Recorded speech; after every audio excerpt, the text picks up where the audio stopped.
And so we're continuing our work committee of conference on the FY21 budget. And we were talking about the UI request. We had revisited it and trying to understand a little bit more. We've been talking about a waiver, but the letter that's been signed talked about a deferral of the waiver, a deferral of the penalty to allow the individual to get the federal PUA benefit, which is now ended. So my question is, without the language specifically again, is the request to give authority to actually waive the penalty, which is not, as I read the letter, what the letter is saying. The letter is saying they don't intend to waive it, they just want to defer it. So can anyone Yes. tell me what the request is again? Is it to give the commissioner authority to actually waive the penalty? Yes, I'm going to turn this over to Peter. He had had the opportunity at 7 o'clock to talk to Chair Marcotte. Go ahead, Peter. Okay, so in the course of a 5-minute phone call, I have learned that this is to defer penalties that would ordinarily accrue to an individual. It's not to forgive. You will not forgive. It's if they're not making any money and we're asking them to not be penalized during this time. They can't go out and find a job because of the pandemic. When they get a job, they can then be put back into the normal procedure that goes on, and they'll have to pay back appropriately. I hope that Mike, if you're listening and you have any updates, please feel free to text me. Okay. And it's not just in the context of the pandemic, though, or are we still back? Are we still back to say we would give authority to defer? That's what he seems to be at issue here, the authority to defer the penalty during the period of the pandemic? It's the pandemic, and the language says during any large scale event in the state. For instance, when Irene hit here, and it hit us hard, obviously, it did not even cause a 1% decrease in the employment rate in the state. So it would need to be an enormously large scale event like this pandemic to cause this level of job loss and thus trigger this section. So it just covers major events with emphasis. And the commissioner did not ask for this authority as when we were doing all the other UI statutory suspensions. I don't know when he asked for it. I know I do know that he did. No, I don't think the commissioner. No, I don't think he did. No, I don't think he did. I said earlier, I misspoke about that we brought it to his attention. Or I do know that he did ask for the letter, and the letter was sent to him, and it was signed by the 4 individuals that you saw on it. And he then came back and said, so I don't have the authority to do it unless you enact what we have in front of us. All right, so the issue is not waiving. The issue is around authority to defer. And the question is, do we want to address it within the context of COVID, which is where all the money and all the budget focus is, or the extent to which we want to go in and alter on an ongoing basis a UI law? Correct. Okay. All right. And the last piece I had on the table was to do it in context with our current situation now, and that in January, the 2 committees can go back and revisit it for a longer period of time. Okay. So in essence, what is being proposed here as part of that package is to give the deferral authority to the commissioner for the period of the COVID pandemic emergency. Yes. Okay. Yes. That's clearer. Committee, do you want to decide on that now, or because it's all, if we agree, depending on what we want to do there, this is all part of that larger economic development package, if I'm remembered correctly, with the ski areas, additional money to the business, any default, any unexpended goes to business grants. the 17 million, the House would agree with that for UI beneficiaries. And we had already given on a rewrite and eliminated that contingent appropriation. So there are 4 pieces of one. And I think we had agreed upon the marketing language already, which doesn't change the money. It just simply said that they would work together with all the regions of the state so that there would be equal opportunity for marketing for all around. So I guess committee, that's the proposal as I understand it from the House. If I don't have it correctly, please tell me. So Senator Ash, Good do evening, you want Senator Kitchell. to agree now, or do you want to I don't, have further discussion? I can't confess to knowing what you're referring to because I was otherwise engaged on Senate matters. Okay. We're back to the economic development package. And what the House is proposing is to increase the amount of money going into the economic development pool by 2.5 million to fund This was the ski area thing. ski areas. Yeah. The next part was they would agree with our proposal for the 17 million additional UI benefit. Yeah. And the UI is not a waiver of the penalty, it's a deferral of the penalty, and it would be for the period of the COVID pandemic as opposed to any ongoing change to the commissioner's authority around deferring penalties. So that's the clarification. It's not a waiving of penalties, it's a deferral, and it would be limited to the period of this pandemic. This state of emergency that we're in. Yes. And Peter's put his thumbs up, which means I've accurately summarized it. So the question. He's been known to have impulse control, Jane, and we don't see it frequently because we're in the Senate. But the word on the street in the cafeteria is that he sometimes just sort of. Well, I'm glad it was just the Go thumb. around very happy putting thumbs up, you know. Oh, terrible. double thumbs up. That is how we're understanding what is being proposed at the current time relative to UI penalty. And so this is deferral. and I don't mean this in a negative way, but this is a proposal without verbiage yet. Is that? But it's this is the construct. Yes. I've asked Damian to send a draft. So the question is if we would have. So I'll just say, as one person, I can agree to that in concept. I'd like to see the language. And Mary, as you know, perhaps more than many other House members, the language around these things is very critical. You're frozen, Tim. No, he's not frozen. No, he's not frozen. It's Oh, you. you're frozen. No, you're Oh, good. really? I think I'm getting scrambled. The reason I had to cut my ear is the F-35s are doing night exercises, so I couldn't hear anything for a while. I thought it was the protesters that kept you up. Well, they're on the other side, so I'll go like I this. thought it was the train. No, so, well, the F-35s and train is that way. The protesters are that way. So if you see me cupping the ears, that'll tell you which is So causing the noise. What they're. So I would like to see the language, but conceptually, I think that is sound. Okay, so what, as I understand it, we are agreeing to add the UI penalty deferral. We'll do the ski areas, and what the House is agreeing to is the 17 million to go to the UI benefit.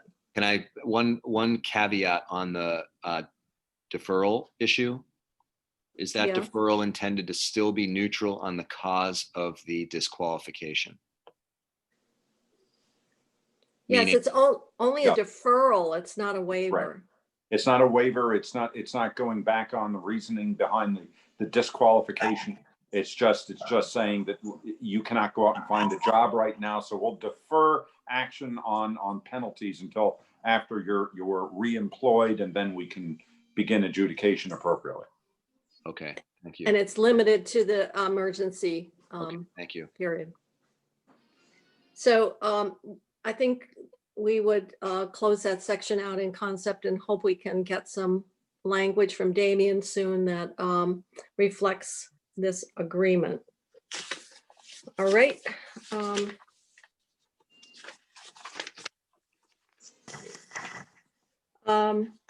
Where Woodside is another area where we were just having some discussion before we broke for, well, I wouldn't say dinner. I don't think anybody's had the luxury of dinner. And so the question becomes one of, oh, is that your dinner? Kit Kats, huh? I ate the other half of my Klondike bar. Not to rub it in. I did have dinner. We saw it was Yeah, delicious. we saw it. It was real dinner. Yeah, as opposed to, what was yours, Peter? Healthy choice. As opposed to tasty treats. I had nothing. They need to send me an endorsement check. So the Woodside language Stephanie was explaining is something that was proposed by the administration, but has been looked at by the committees. And Mary, if you're the lead on that, I just want to make sure I'm describing that correctly. And Senator Sears had been, thought the language was fine. He didn't want to do the repeal, but Stephanie did indicate if we don't do the repeal, we need to have some notwithstanding language until the repeal is actually done through legislation. Would you like me to explain the reasoning for that? Yeah, please do. And by the way, in the time I just left the screen and came back, my cat came through the cat door with a mouse, and I was able, with one attempt, to drop my little box top over the mouse, who was in a full sprint. Luckily, he was alive, and get him free outside. My cat's confused. Wow. I know, it was a record for me. So the issue, and this is You're one, gonna put a lock on that cat door, Tim. and then get terrorized by our own cat all night? No. So this one for Mary and I, having been on justice oversight together, but also people who've been on child protection, justice oversight, judiciary committees, health, welfare, whatever, are ready to sort of not just have sort of a movement forward on Woodside, but also want to make sure that it's done right by the kids who we're obligated to serve. So members of the judiciary and health and welfare committees, the reason for getting rid of the repeals, but being willing to do the notwithstanding language, it means that we can still hold the administration accountable for getting the job done right. The notwithstanding language allows them to go forward with all the language that's otherwise in this proposal. So in my opinion, it's a way of basically allowing all the operational activities that are described in the language that are before us, but it leaves that little glimmer, or it reserves that slight right to say, if the administration gets this all wrong, we have the opportunity to come up with, a different plan moving forward. With so many unknowns about private providers and whether that we'll find one who wants to do quite what we want to do. So that's the logic, though. It allows it to go forward and just leaves that little crack in the door to say, if they screw it up, we can then come back in. Kitty? Jane, I have a question. So the repeal section is A and B, and in A, there's two sections. Are you notwithstanding both of those pieces? 5801 and 5802? And the Q1 piece. So we would not withstand all three of those. all three, okay, because B is what we did in the quarter 1 bill. So you would Right. withstand all three pieces. Okay, that was my question. And read to the rest of the language. Yes, that was our understanding, right, Tim? Otherwise, The language was fine. It was just with- keeping that option. with a recognition that there have been many legislators working on this and trying to, and Mary, on your side, along with some of your counterparts, a recognition a lot of people have gotten to this place, which is a substantial amount of effort.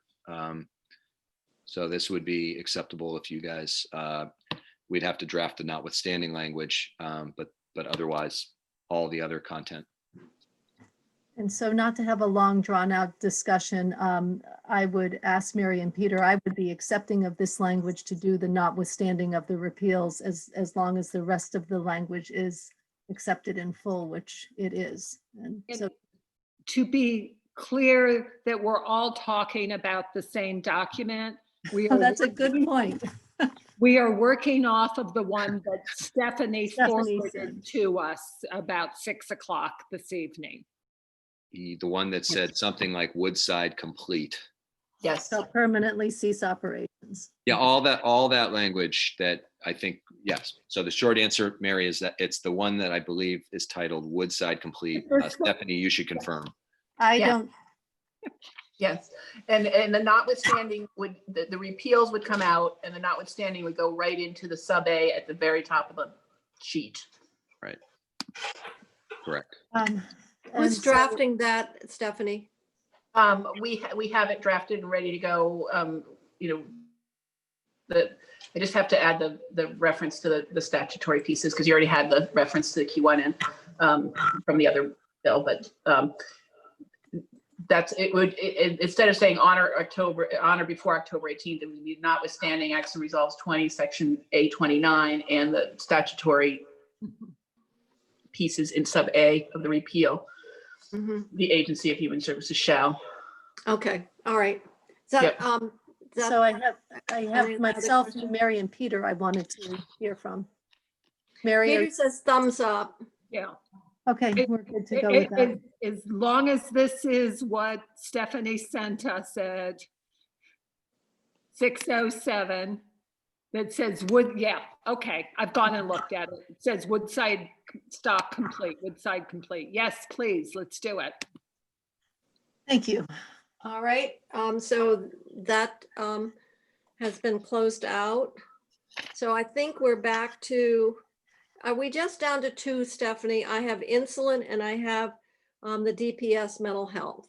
We have not done the chins piece yet, I don't believe, your chins language.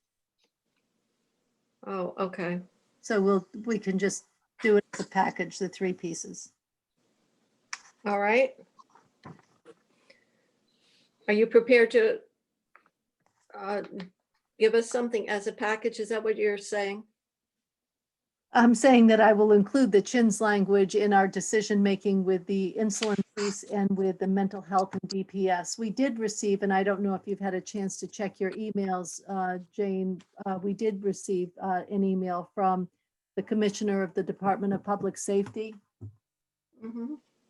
Did you get a chance to, I looked at it and he said that having an MOU with the Department of Health, a Department of Mental Health or a master MOU was something that he would be willing to execute. I'm trying to think of the word, would execute. So, and he said, in fact, we've already been working on a master MOU. right. participation. So, do you want to give back, we've given our language, or do you want to come back with what you want to propose that includes, are you saying you want to stick with what you've given us already? Or do you want us to amend ours so that it makes the reference to this master MOU and working with DMH on that? We would prefer our language, the one that I sent you this afternoon. So can I ask a question on that? I guess I'll direct it to you, Mary. So I still don't know what an MOU achieves, but let's set that off to the side for a moment. The language you guys sent talks about creating an MOU, but doesn't actually say what the point of the MOU is. So, and I don't mean that in a negative way, but it sort of, an MOU can mean whatever. So I'm wondering that many of the questions you asked before, which I thought were spot on, how do we judge whether this is a good statewide model? And you believe the MOU was a mechanism to help inform us about whether this was the right way to do it. The language you provided, unless I'm spacing, didn't really provide any of that kind of detail. So the question is, do we want to just leave it the way you sent it, which kind of says, go do an MOU, and then I don't mean this in a glib way, we kind of cross our fingers and hope that all the best intent of all the partners produces something that we might like? Or is it that you think that it should be a little bit more communicative about what the point of the MOU is? Given the testimony that our Healthcare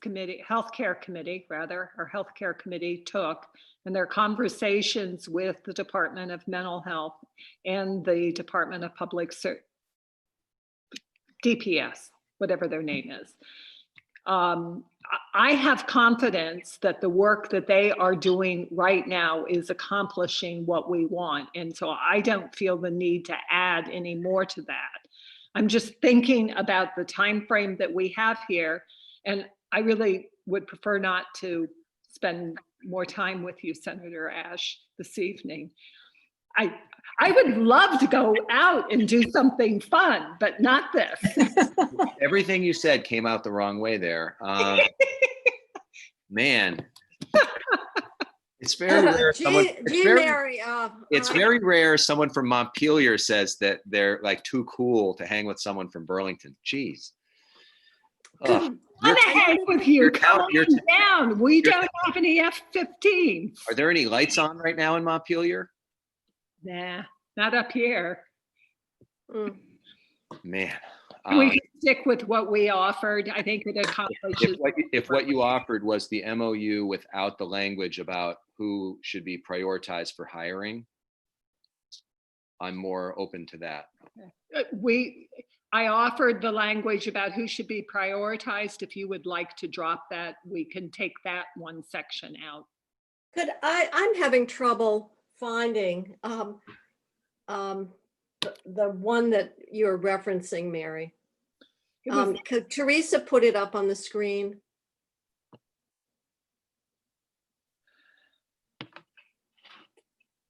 Oh, what you are looking for. I think the last time we looked at it was It's called Hooper Public Safety Mental Health for Teresa. great. It's a great title.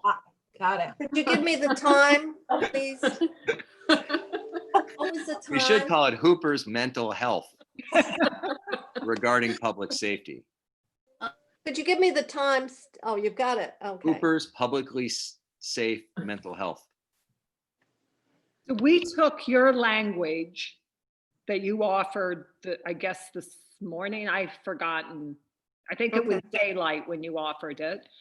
We dropped in, that says specialized service agencies. Yes, it does. That's what I was referencing, Mary. Right. I beg your pardon. I thought that had been taken out. We would be happy to stick with just the Mental health agencies. Well, it should be the local. I mean, we were trying to reference the DAs. Well, designated mental health agencies does it. So get rid of and the specialized service agencies. Keep the rest of that addition. Number 2, so that was C. And then number 2 is a description of the process. And then what Senator Ash was suggesting getting rid of was 3. And we would accept getting rid of 3. Okay. Could I, on 2, I thought that in the word care denotes, and I was thinking trauma-informed response. Perfect. Which is, I think, what we're trying to achieve. So that, if you would consider making that change. Yes. Okay.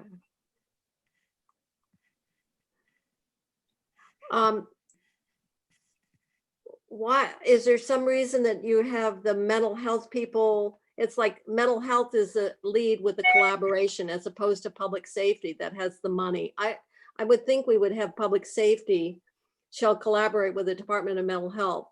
to provide assistance so the memorandum supports a unified statewide program that incorporates trauma-informed response, because the response is all related to public safety. Okay, So would you consider just reversing? yes, Okay.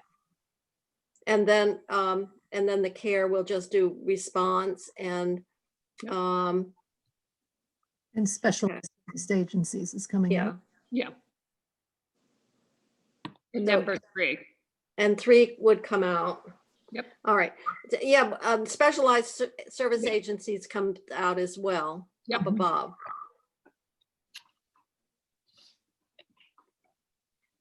I trust somebody is taking notes on these pieces.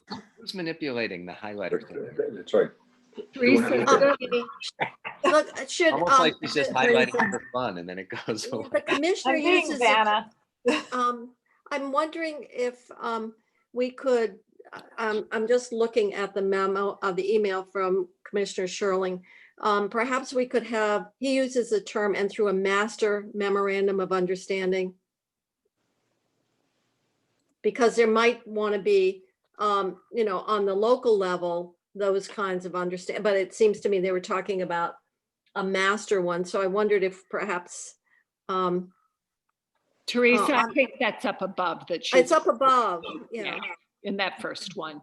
Through a, Sure, I would just through a master memorandum of understanding with the Department of Mental Health, which is sort of how they're describing it. Okay, is that would at the addition of master? yes. Okay. And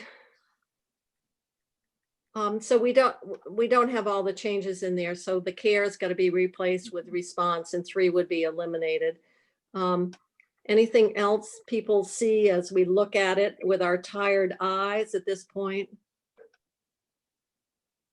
So just on the one that's number 2, it's the Department of Public Safety in collaboration with the Department of Mental Health, or Yes. Yes. Yes. I'm just, okay. Can I ask one, sorry, I don't want to, Stephanie, do you have an additional question? Nope. Okay, so can I ask a question about the language that follows psychiatric disability in 2? And those whose identities cause them to experience additional marginalization. Not that we're not sensitive to those issues. The question is how that necessarily relates to work between mental health and public safety. Is that an expression that is so vague it means nothing? But if it means something specific, is this the right place to be thinking about the police response? This is different than, say, this is a provision largely around mental health response by law enforcement. It is not, for instance, racial justice or youth or LGBTQ issues or other marginal groups that are often referred to as marginalized. So I'm just wondering if that language is helpful or sort of an extra important concept, but maybe not rightly housed in this MOU. It is not extra. While I would never say that people who have non-straight identities have mental health related issues, it is very common that folks who identify differently than the mainstream do experience associated, have trauma associated working with people like the police, and it needs to be included. I probably don't have the right language to express that properly, but there are groups of people that with these experiences who need to be part of the conversation. I'll just say I don't, if this was January 10th, 2020 and we were working on it, I would probably feel differently. I think as has often been the case in these discussions, the objective is the same. So I'm personally fine with it. I don't suspect that it's going to be a signature element of the MOU, but to the extent that there's a intersection between these issues, it's fine by me. Thank you. And it could very well be that there's sort of what we're so concerned about is an implicit bias that could add to the negative nature of the interaction with law enforcement. I sort of think that that's the intent here, if I'm correct. Yeah. So Absolutely. So could we're talking about Department of Public Safety and the shall collaborate with the Department of Mental Health to develop a master memorandum of understanding that supports a unified statewide program that incorporates trauma-informed responses and is developed with ongoing engagement of stakeholders, including people with mental health condition, psychiatric disability, or those whose identity caused them to experience additional marginalization. Are people okay with it? I was going to put in the master there as well, because it seemed like that's where the Department of Mental Health and the Department of Health are creating that master understanding and framework for this statewide intervention program, or whatever we want to call it. I think that's perfectly reasonable. Oh, okay. All right. I just sent Teresa, I think what we have is the final, if you want to just take a last look at it. Can Okay. I yes. can I just say something? Yes, you may, Richard. I don't like it. Did anyone other than your mother call you Richard? No one called me Richard. All right. So Senator Westman. From time to time, I've called him Richard. Oh, Yeah. so I just you want to don't like say, it? I really don't like it, and I'll tell you why. I suspect that most of the calls where there are going to be mental health professionals that help these will be domestic violence cases. And I don't consider somebody that is in the middle of a domestic violence case someone with a mental health problem or an identity crisis. And I think far and away, these are going to be family violence cases. Well, you don't think that I think it will, it is look, covered a little in. family, I have to say domestic violence does bring a high degree of trauma. So I agree with the trauma piece, but we do incorporate, it says incorporates trauma-informed care.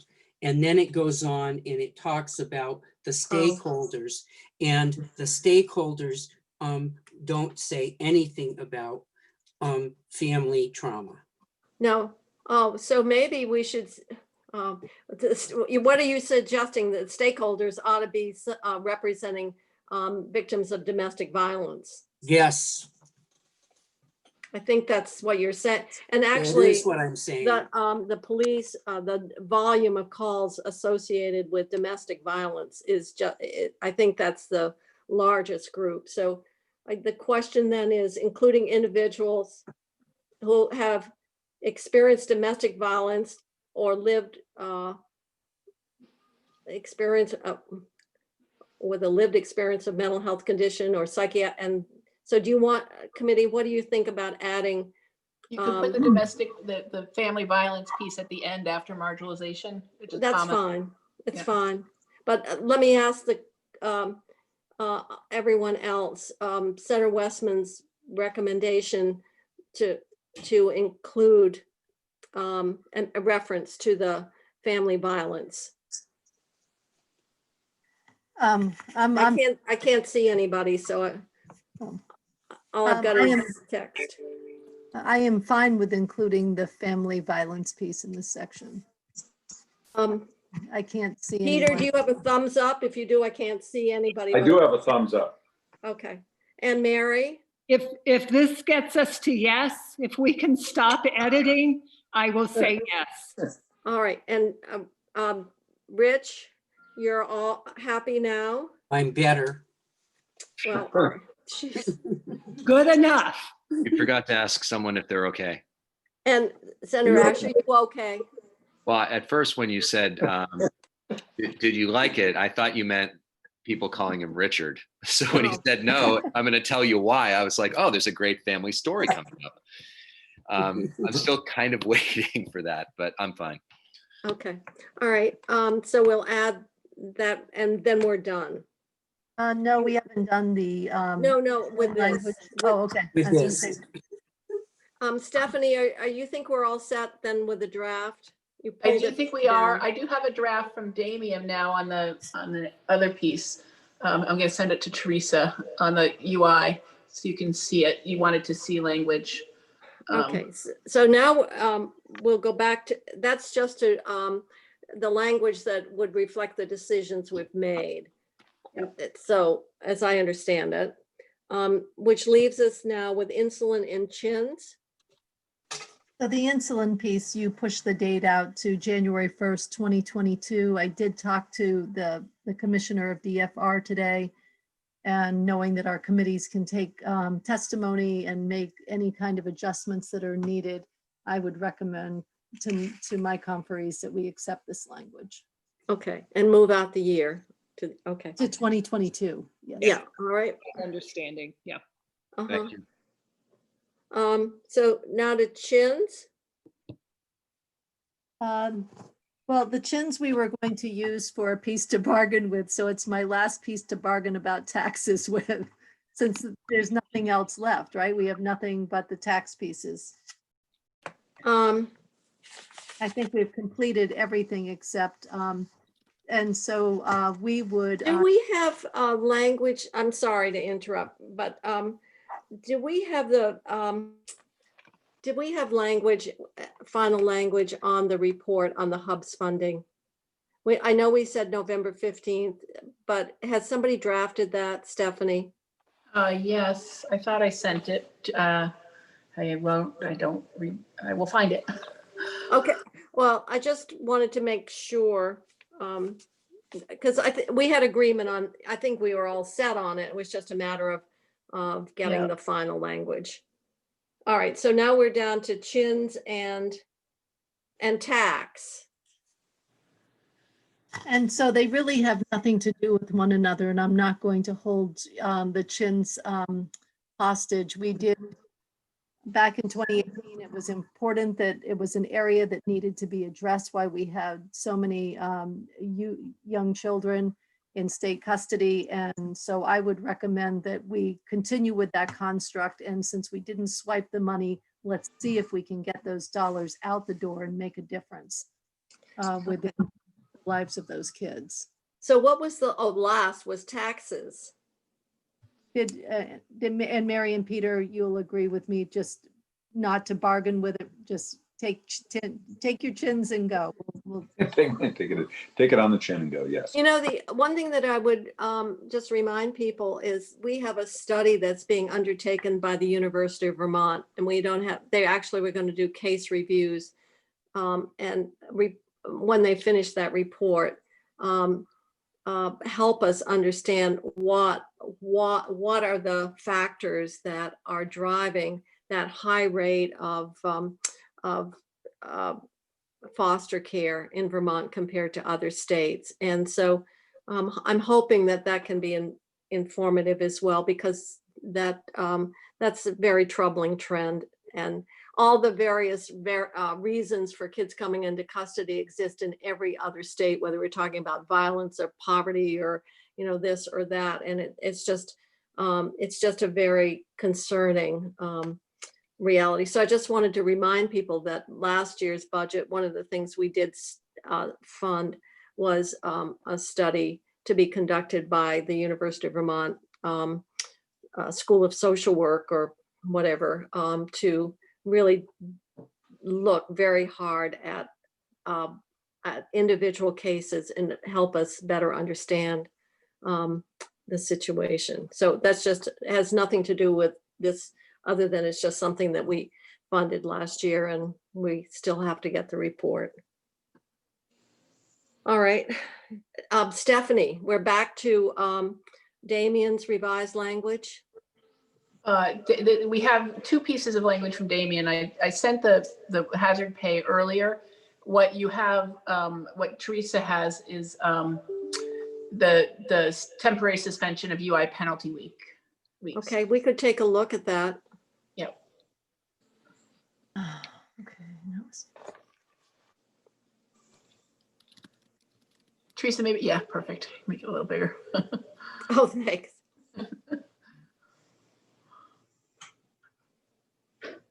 Peter, if you get closer to the screen, it'll look even bigger.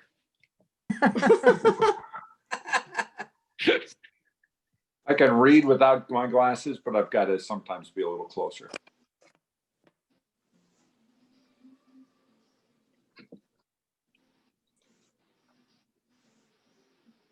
I think this is reflective of our discussion.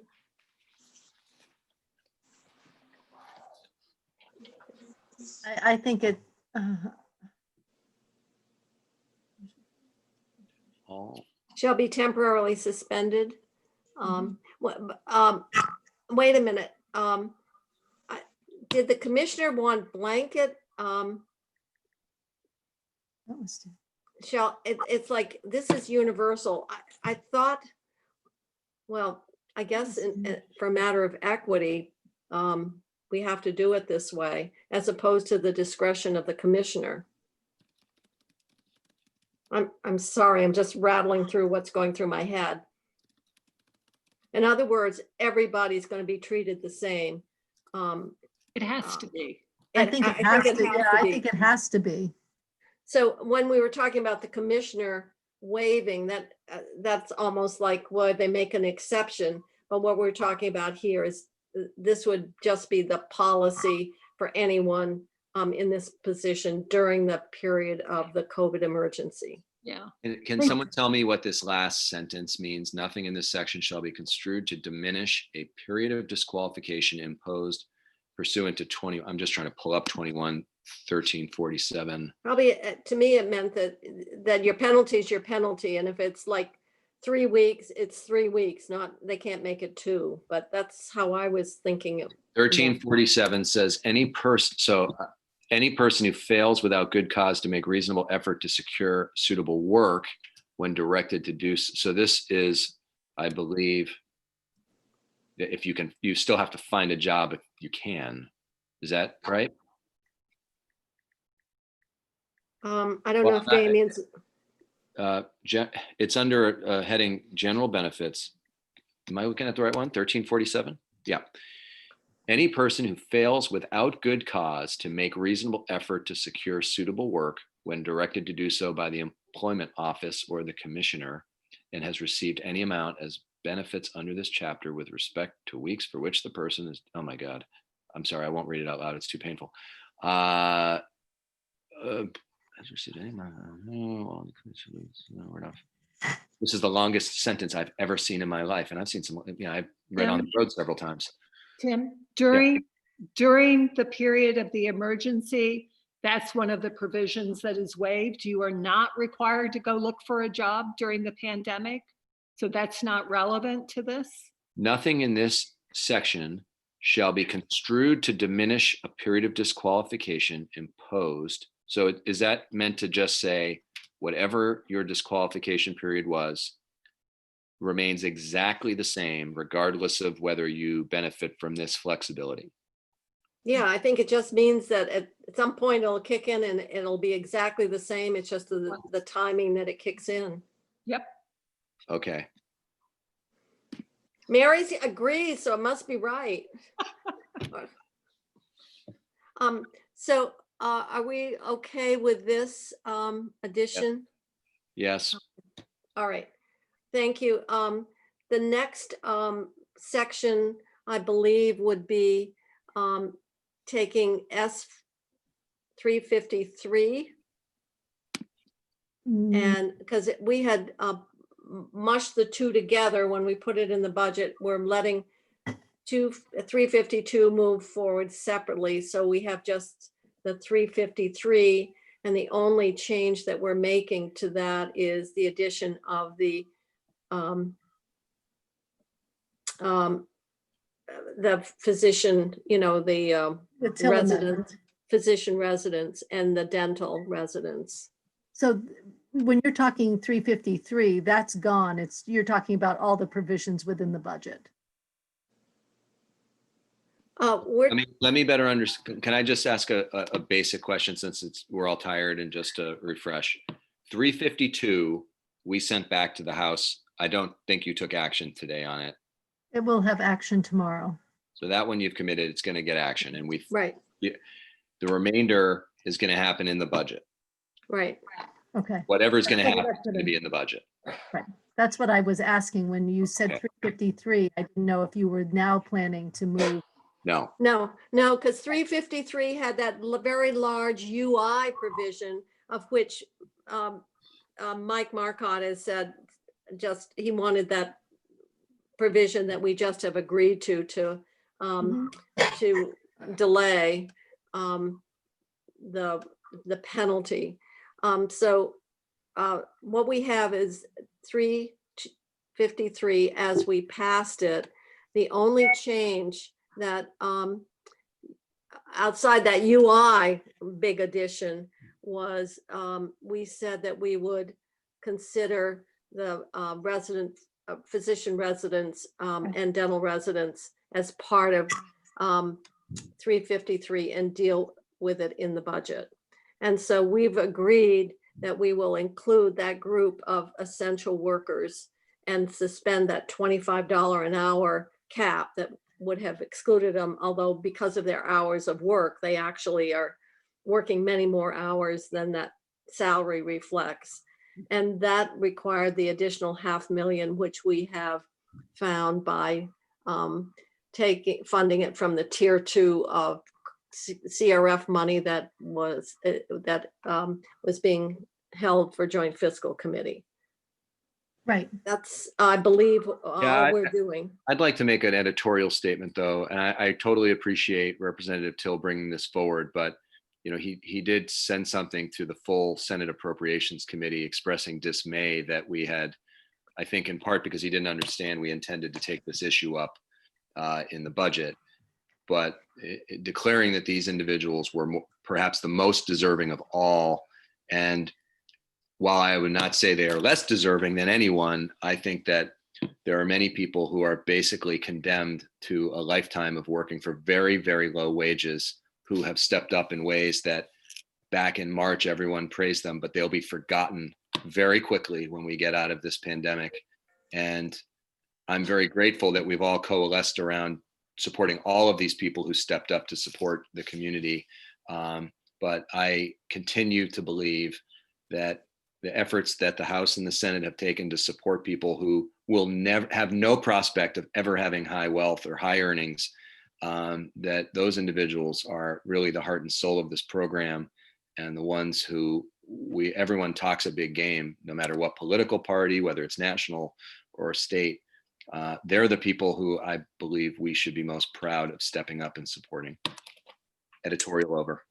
All right, editorial's over. Stephanie, can you confirm that how I've described the only change to that section is that we're stripping out the 352 section because that's being voted on tomorrow by the House. And Yep. that's the technical amendment. And we're leaving the 353, which expands the group of eligible workers to retail, to pharmacy workers, to the grocery stores, to resident physicians now. And we put the additional money in so that we're not putting other essential workers at risk of having no money for their benefits. So is there anything else other than that? There's that 1 week UI Oh, yeah, okay. piece that's in there, and that Yeah, is, okay. I just. Which had we my- have already agreed on. Yeah. So is that language ready or? Yes. Yeah, here, I can send it. I will share it to Teresa. I thought I sent it to folks earlier. It might have had some yellow in it from the editors, but and Damien may join us in about 5 minutes.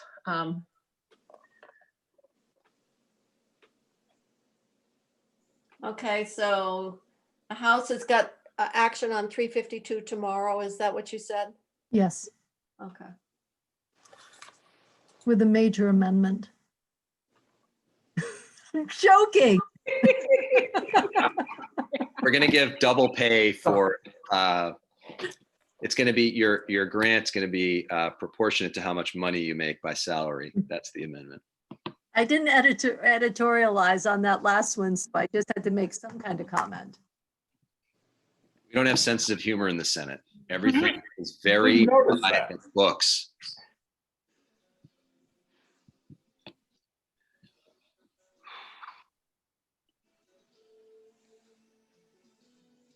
So you can see on page 1, the underlining that starts where you're adding the main expansion that was in 253 as you go through that. Yeah, okay. And that includes the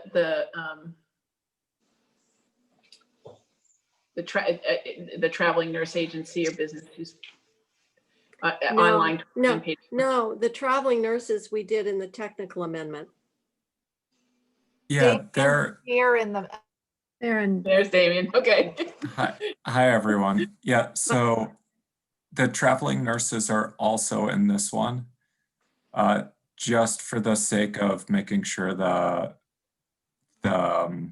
covered employment list lines up with S352. So it's identical language. It's in both. It's just to make sure they line up. What's going to happen is when you pass the same language in 2 bills, it just passes. So, and this was just for the sake of ending confusion with our editors. We had multiple go-rounds and we were just kept on having issues. Each time a new editor would look at it, the language was confusing to them. So, But we did add it in 352. that's right. So it's in here too, but it's already in 352. Okay, Senator Ash, I see a blue hand. Thank you. I'm trying to be observant of the rules. Mm-hmm. Without rules, in fact, as Representative Fagan knows, what do we have? Oh my, what a good boy am I. Huh? You said it. So it was the first time you've said it.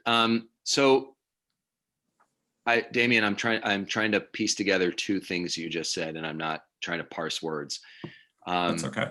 On the one hand, you said it's in here to harmonize, or not harmonize, I'm using my words, but sort of to sync up what's in 352, but then you said they're the same thing.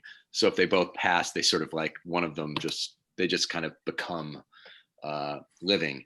But is by putting it in here, is that basically saying, if by putting it in both bills, does it mean that 352 could just die? Does it take the heat off to get 352 done? I mean, I think we all collectively want 352 to get done. So it's not that I'm suggesting that's the goal, but if it's the exact same thing, what is actually achieved by having it here and in 352? So the need to pass 352 doesn't go away because there are other things that are added in 352.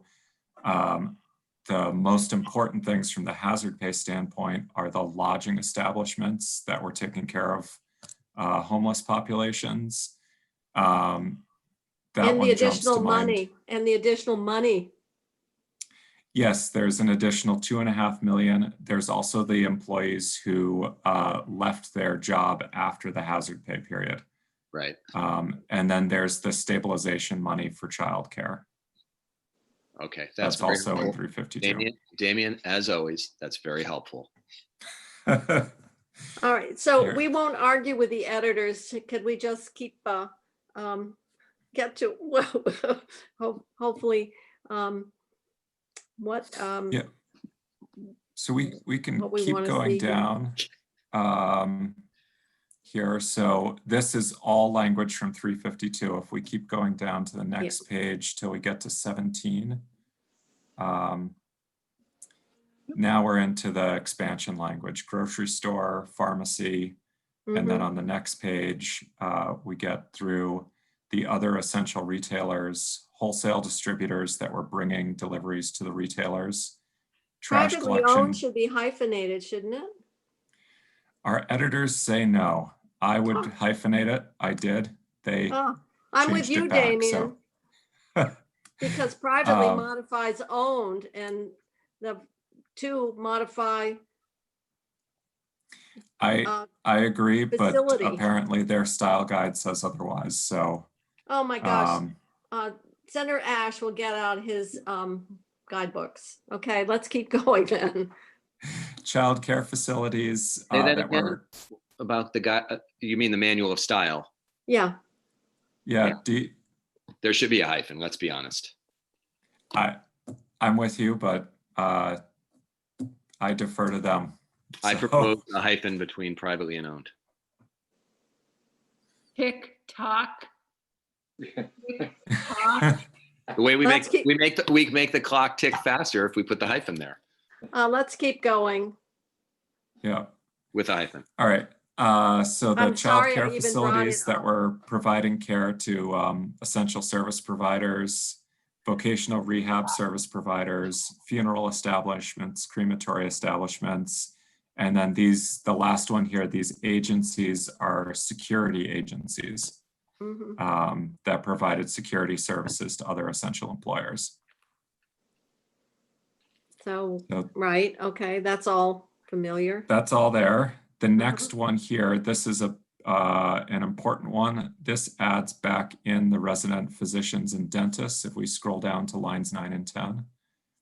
So the rest of this passed in 352, but on lines 9 and 10, the resident physicians and dentists did not. So this would add it in. The one thing I would note is just when you do the intent letter for the administration, we should make a note that the intent is to include them. But it So says just so right because- there. It does. The thing with having 352 passing separately is that slightly different language. So just clarifying that that's our intent, I think would be a good idea. It's something that if this was going into statute, I would harmonize it so that appeared there. But since it's session law, it'd be good to just include that in the intent letter. Senator Kitchell? Yes, Question. So it says the resident physicians and dentists have to be making an hourly base wage. They don't make hourly. no, it said Base except wages. in the cases. So Yeah. these are the exceptions. Gotcha. Thank you. Right. And the issue has been because they're paid on salary. Right. When they look at hourly base wage, they will do like what they do for state employees like me, where they divide your biweekly paycheck by 40 hours in a week, basically.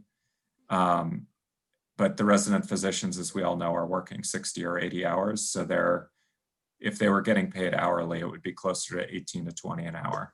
I think you're probably putting in about that same amount of time per week, Damien, Well, lately.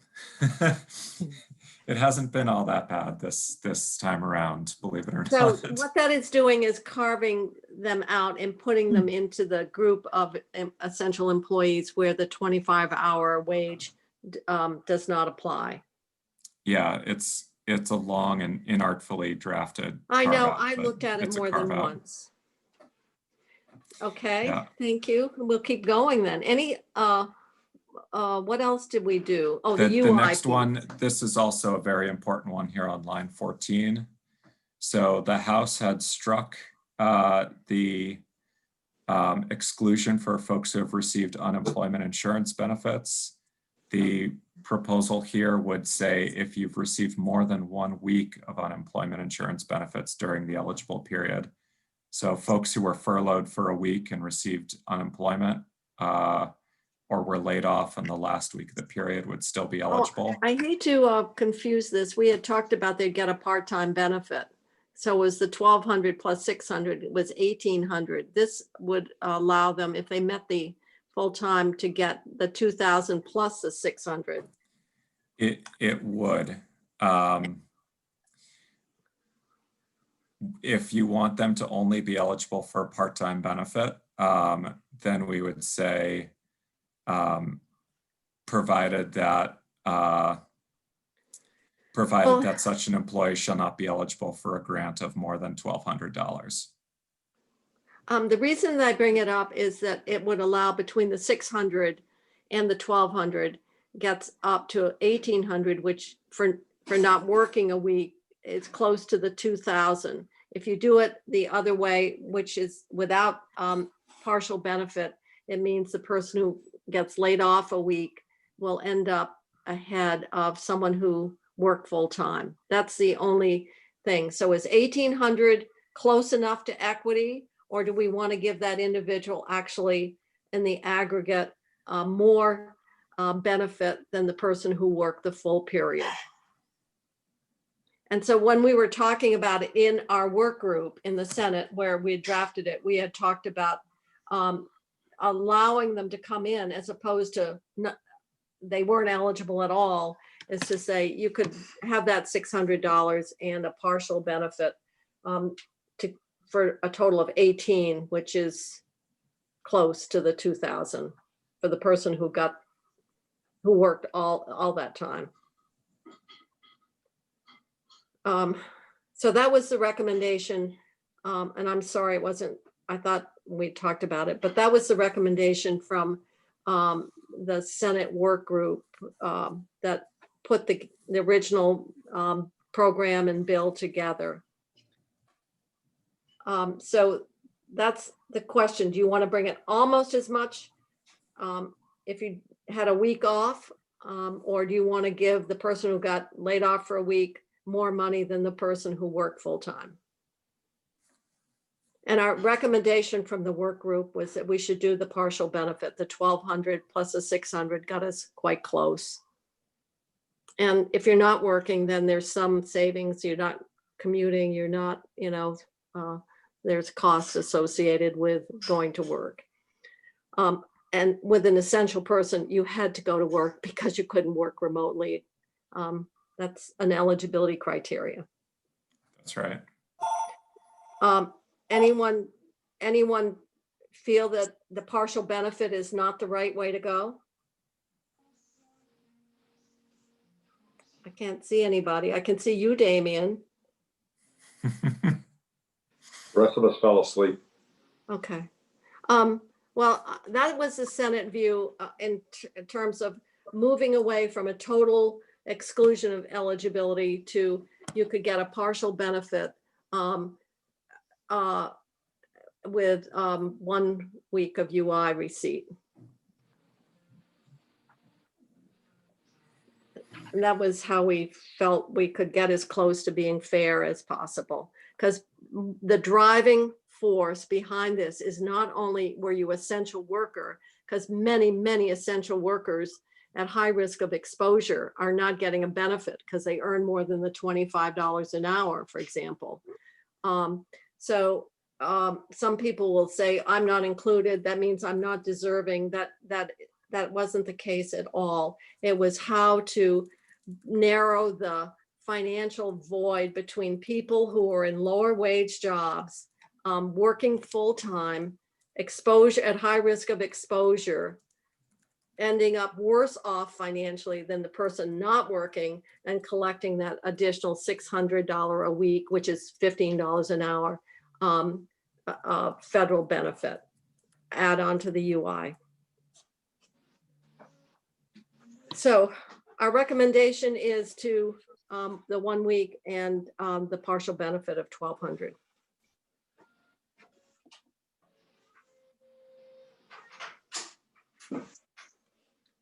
Is anyone there? It's what we've agreed to.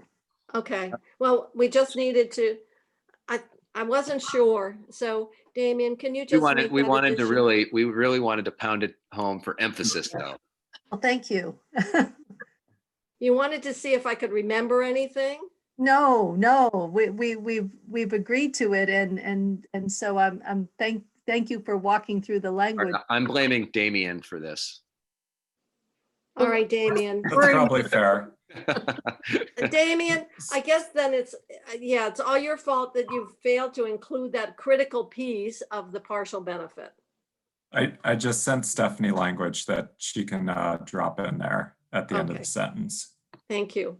So Is there anything else Um, here? the last thing is we're just striking the conditional language that the Senate had added. So it's nothing that we need to go over. Okay. All right. Thank you. So Stephanie, you'll just make that change. 8:45. Oh my God. Yeah, let's. Let's just keep going. Yeah, I think we're closed. We haven't done any tax You're policy all- yet.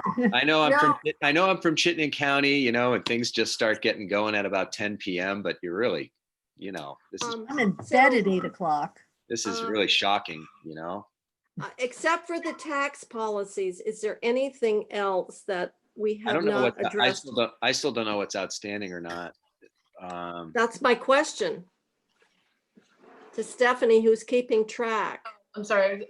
I have insulin outstanding and then all the tax pieces. No, I insulin, agreed they to agreed. insulin. Yeah, I Okay, agreed to I didn't hear it. I'm sorry. With the, That was with done the, too. with the later date. Yes, that's done. Yeah. All right.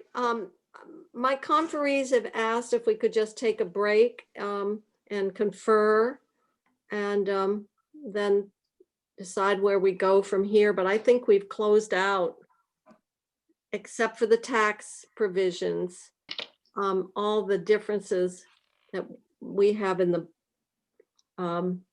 main budget. So could we go into 2 different chat rooms and then Teresa can bring us back? Yeah. you That's want me to give- fine, but last time we got timed out. That was my fault. Well, that's good. So So we're I'm gonna- gonna- You need to be timed out. I'm just gonna go off live when we do the breakout. We can always go back on when you're ready. And so when we're in breakout,